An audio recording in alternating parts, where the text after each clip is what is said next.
You know that exact moment, right? I mean, I know you do. We all do. Oh, absolutely. It's a universal thing. Yeah, it's that visceral, almost physical sensation that just hits you right in the center of your chest. Like, you've just realized that someone has completely misunderstood you. Right. Or maybe they misquoted you to a mutual friend or something. Yes. Or worse, you realize you are being quietly judged by someone who, never even bothered to ask for your side of the story. Oh, man, that is the worst. It really is. Like, think about that feeling for a second. Your heart rate just spikes. Yeah, you get that hot flash. Exactly. Your face flushes. You get this overwhelming, burning urge to just shout, wait, I need to clear this up. Right, because it is an incredibly powerful biological and emotional response. I mean, your brain essentially registers that misunderstanding as a severe social threat. A social threat, like a survival thing. Exactly. We are wired for tribal belonging, right? So when your reputation is threatened,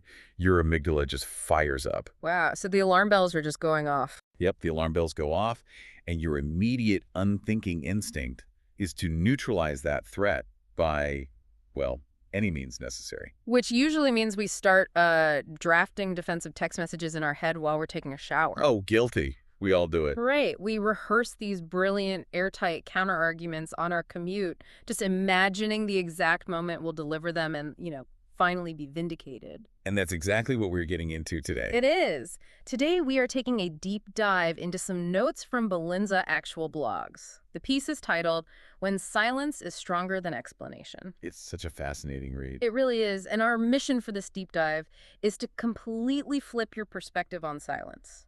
Because, well, usually staying quiet in those high-stakes moments feels like losing, doesn't it? It feels like you are surrendering the narrative to someone else who just doesn't have the facts. Right, which is the fundamental reason we fight so hard against the urge to stay quiet. We view silence as a void, like an absence of action. But what we're going to explore today is the idea that silence, especially in these highly charged confrontational moments, isn't a surrender at all. Not even a little bit. No. In fact, we want to show you how it functions as a profound form of leadership and controlled strength. I love that. But to understand the mechanics of why we feel the need to instantly defend ourselves, we have to first dismantle our misconception of what silence actually represents. We do, because it goes against all our instincts. Well, it really does. I think the urge to explain myself operates almost entirely like a reflex, but it's a weird one. How so? Well, usually if I touch a hot stove, my reflex is to pull my hand away instantly to protect myself. Right, exactly. Avoid the pain. But when my character is misrepresented, it feels more like a grease fire in the kitchen. Oh, that's a great way to put it. Yeah, my brain screams, put it out immediately. So my instinct is to throw a cup of water on it. The water being, a flurry of desperate explanations and bullet points and context. Which is the worst thing you can do to a grease fire. Exactly. As anyone who cooks knows, throwing water on a grease fire doesn't extinguish it. It atomizes the oil and the whole thing just explodes in your face. It makes it 10 times worse. But stepping back and doing nothing just feels like letting the kitchen burn down. That kitchen fire analogy perfectly captures the illusion of control. I mean, when you throw those explanations at the situation, you feel like you are taking control of the narrative. Yeah, you feel like you're actively managing the crisis. But the source material argues that true silence is the actual control mechanism here. It isn't an emotional collapse where you just give up and let people walk all over you. Right, it's not weakness. No, the text uses a very specific, very powerful word for what silence actually achieves internally. It calls it governance. Governance. Wow. So we're talking about self-governance. Exactly. The ability to legislate your own internal state regardless of the external chaos. It is the conscious, deliberate decision to say, I will not let this external pressure dictate my internal response. That is so hard to do in the moment, though. Oh, incredibly hard. But think about the physical mechanics of reacting instantly. You are letting the misunderstanding drive your behavior. So the accusation is essentially in the driver's seat of your nervous system. That's exactly it.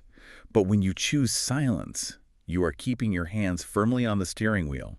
You are governing the moment rather than letting the moment govern you. I hear that. I really do. But practically speaking, I have to push back a little here on behalf of anyone listening. Go for it. Like anyone who has ever been falsely accused of something at work or maybe in a really close relationship. Sure. In the heat of the moment, if a manager says you completely dropped the ball on this project and you just sit there quietly, the rest of the room is going to assume you are guilty. That is a universal fear, isn't it? It is. We are conditioned to believe that whoever speaks the loudest or whoever gets their version of the story out the fastest owns the truth. So how is sitting there in silence a demonstration of leadership? The fear you are describing is the exact engine behind over-explanation. We equate volume and speed with validity. Right. Volume equals truth. But the leadership aspect of silence isn't some modern life hack. It is an ancient communication strategy deeply rooted in the concept of timing. Timing. Okay, so it's not just about staying quiet forever. No, not at all. Uh, And to understand how this works when the stakes are incredibly high, we can look at the historical texts mentioned in the Balinsa source. They operate as these really fascinating case studies in the mechanics of restraint, don't they? They really do. Hmm. And the source goes way back for these. It does. It points to the biblical example of King David in Psalm 4. And if you look at the context of that text, David is not sitting in some peaceful meadow meditating. No, he is in a deeply emotional, highly volatile space. Exactly. He is being pressured, his authority is being questioned, and he is completely surrounded by misunderstanding, often perpetuated by his own people. Right, the ultimate betrayal. And yet, instead of rushing out to the balcony to give a massive defensive speech proving his innocence, he writes this striking directive. He says, "Search your hearts and be silent." The sheer discipline that requires is staggering. Seriously. I mean, from a strategic standpoint, David was a warrior and a king. He had every resource at his disposal, military, political, social, to just crush a false narrative. He could have silenced everyone else literally. Exactly. But he recognized a fundamental psychological truth. Fighting a misunderstanding with immediate defensive words often just feeds the chaos. It adds water to the grease fire. Yes, it just adds fuel. Yeah. So he chose governance. And you see this exact same strategic restraint in the second historical case study the source brings up. Oh, right. Jesus standing trial before Pilate.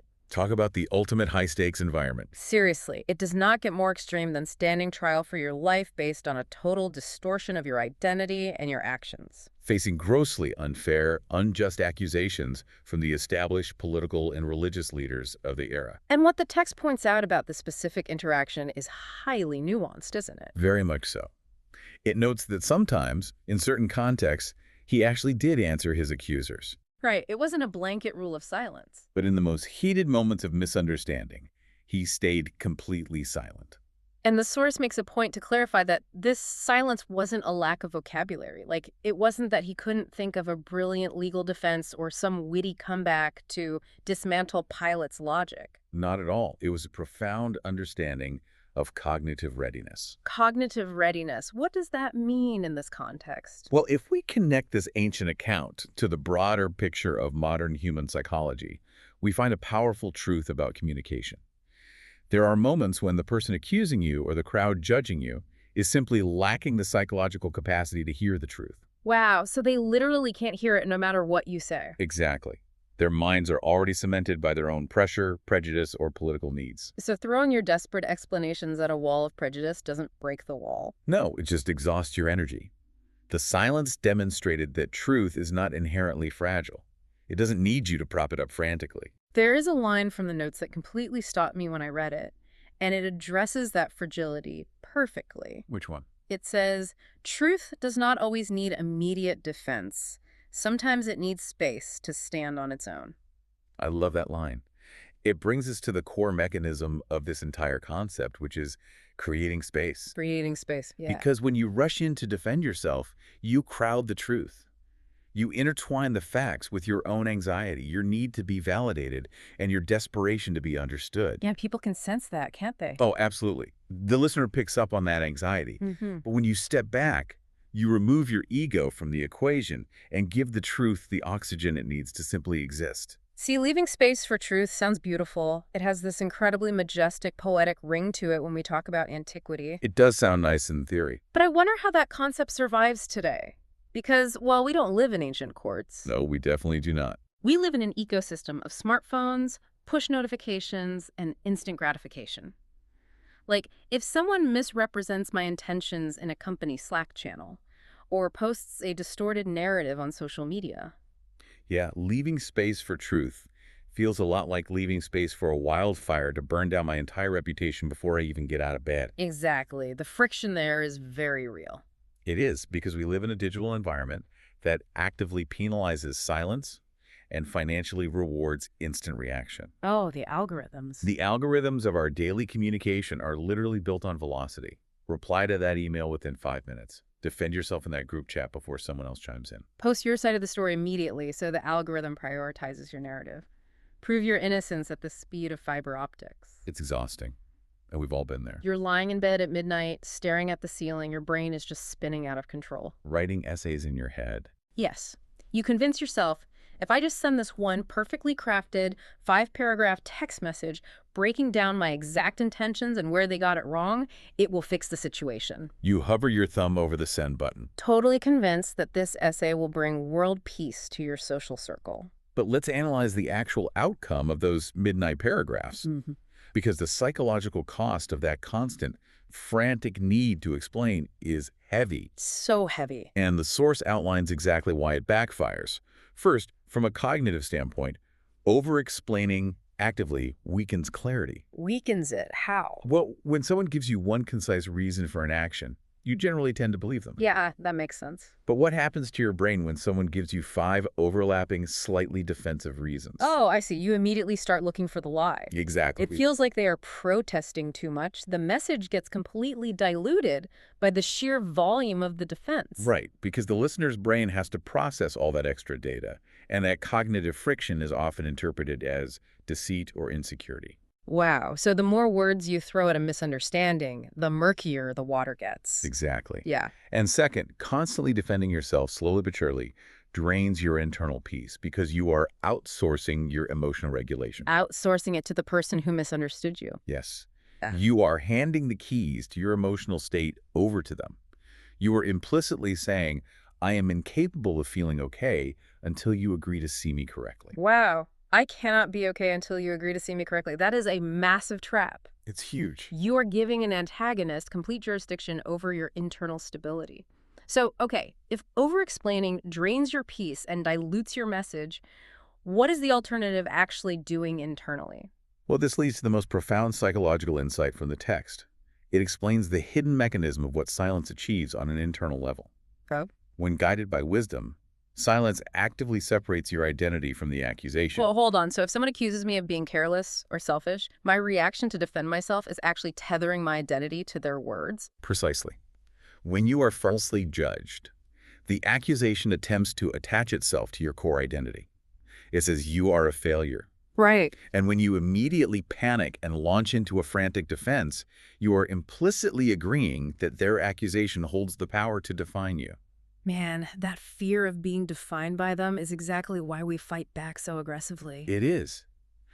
But by choosing silence, you are making a radical internal declaration. Yeah. You are stating, I know exactly who I am, even if you are currently blind to it. You are severing the link between their flawed perception and your inherent worth. Yes. That is genuine armor. It completely reframes the dynamic of an argument. Like, you aren't cowering in a corner avoiding conflict. You are standing securely in your identity. Exactly. It creates the room we talked about earlier, allowing the truth to mature rather than trying to force it out of sheer anxiety. I fundamentally agree that emotional maturity looks like restraint. But, I mean, understanding this intellectually and executing it physically are two very different things. Oh, completely different. So if I'm staring at my phone at 11:30 p.m., my blood is boiling, I'm hovering over the send button. What is the filter? Good question. My first instinct is to ask myself if my facts are bulletproof, but I'm guessing that's the wrong approach. Yeah. Facts are secondary in that moment. The source material shifts from philosophy to highly practical application right here. It provides a literal checklist for the next time you feel that burning urge to clear your name. Okay, I need this checklist. Before you type a single word, before you open your mouth in that meeting, you have to run your impulse through 3 specific questions. All right, what's question 1? The first question corrects that instinct you just mentioned. You don't ask if you were right. You ask, is this worth my peace? Is this worth my peace? Wow. That immediately puts a price tag on the interaction. It really does. It forces you to evaluate the return on investment of the argument. Sure, I might have the perfect rhetorical comeback. I might even technically win the debate. But in doing so, I will likely lose my entire evening, my ability to sleep, and my emotional baseline for the next 2 days. Exactly. The cost of admission is just too high. You are weighing the ego's victory against your nervous system's health. And if it passes that filter, you move to question 2. Which is... Am I responding or am I reacting? Oh, which goes back to the difference between the reflex and the governance. Yes. Reacting is the uncontrolled flinch, the throwing of water on the grease fire just to do something. Right. A reaction is solely about relieving your own internal anxiety in the present moment. Yep. It's just a pressure release valve. But responding implies that a deliberate choice has been made. It involves a pause, a strategy, and an actual goal. Exactly. A response is about navigating the reality of the situation toward a healthy long-term outcome, which flows directly into the third and final question. Okay, what's the third one? Will my explanation bring clarity, or will it just bring exhaustion? That is the ultimate filter. Because, let's be brutally honest with ourselves, half the time we know the other person isn't actually listening to I think understand. they're just listening to reload. Yes. Listening to reload. We know deep down that sending that text message is just going to spawn a counter message. And suddenly, we're trapped in a 48-hour cycle of utter exhaustion. Miles away from any actual clarity. That cycle is the exact mechanism that drains our peace. It is. And recognizing that trap is where the choice of restraint becomes a deeply active, powerful decision. Choosing restraint, as the text emphasizes, is never about avoidance. Right. It isn't about running away because you lack the courage for conflict. No, it is the application of wisdom. It's about having the discernment to know which battles actually serve the truth and which ones merely serve the ego. Yes. There is a mathematical equation presented in the text that beautifully illustrates this economy of energy. I love this part. It says, one quiet prayer can replace 10 defensive paragraphs. The mechanics of that equation are just brilliant. You are taking all of that frantic, outward-facing energy, that massive cognitive load you were about to expend, trying to forcibly alter someone else's perception of you, and you are redirecting it. Redirecting it inward. Inward and upward. You are seeking solid ground instead of seeking fickle validation. The source even provides a specific internal anchor for those moments of high provocation. Oh, the prayer. Yes. It suggests a simple intention or prayer to use when you are caught in that cycle. It says, God, guard my response. Help me speak only when it builds, not when it breaks me. That is powerful. And analytically speaking, what that does is brilliantly shift your focus from the external attacker to your own internal integrity. And that phrase, not when it breaks me, acknowledges a really hard psychological reality. That trying to defend yourself against every single misunderstanding in the world will eventually just fracture your spirit. Exactly. It is an acknowledgement that you need the discernment to know the difference between building a bridge of genuine truth and breaking yourself to pieces on the jagged rocks of someone else's unyielding misunderstanding. Wow. So as we wrap up this deep dive, let's trace the journey of this concept. We started with that frantic, deeply relatable biological urge to clear our names. That hot, prickly feeling in the chest. Right. And we looked at how our modern, hyper-connected algorithms amplify that urge by rewarding instant reactions and rapid-fire defenses. And then we analyzed the governance of ancient leaders who chose the immense strength of silence while under crushing pressure. We looked at the profound understanding of timing, recognizing that throwing truth at a wall of prejudice is a fool's errand. We learned that emotional maturity isn't about possessing the loudest voice or, the quickest, sharpest comeback in the room. It is about cultivating the restraint to let truth mature on its own, completely free from our constant, exhausting intervention. And we learned to run our impulses through those three vital questions. Is it worth my peace? Am I responding or just reacting? Will this bring actual clarity or just mutual exhaustion? Yes. We learned that by maintaining our silence, we are internally declaring, I know who I am, even if you are currently incapable of seeing it. As we close, there's one final, really provocative thought I want to leave you with. Oh, please do. It's something to mull over that builds directly on the physics of this concept. The source notes that your restraint creates room for truth to mature. Right. Right. But consider the actual environment of that space for a moment. When you choose silence, when you suddenly remove the friction of your frantic, desperate defense, what actually happens to the person accusing you? If they are pushing against you and you suddenly step out of the way, what does happen to them? Left in that sudden, sweeping silence, without you fighting back and giving them a target to push against, they are left entirely alone with the echo of their own voice. Wow. They are forced to sit in the quiet with their own unjust accusations. The noise of your defense isn't there to distract them from their own behavior anymore. That is intense. So sometimes your silence doesn't just protect your peace and separate your identity from the attack. Sometimes that silence acts as a giant, flawless mirror, forcing them to finally look at their own misunderstanding. So the next time you feel that physical sensation, that hot flush creeping up your neck, that racing heart, that desperate burning urge to shout, I need to clear this up right now. Remember the power of the mirror. Remember the strength of governance. Take a breath, keep your hands firmly on the steering wheel, and let the silence do the heavy lifting for you.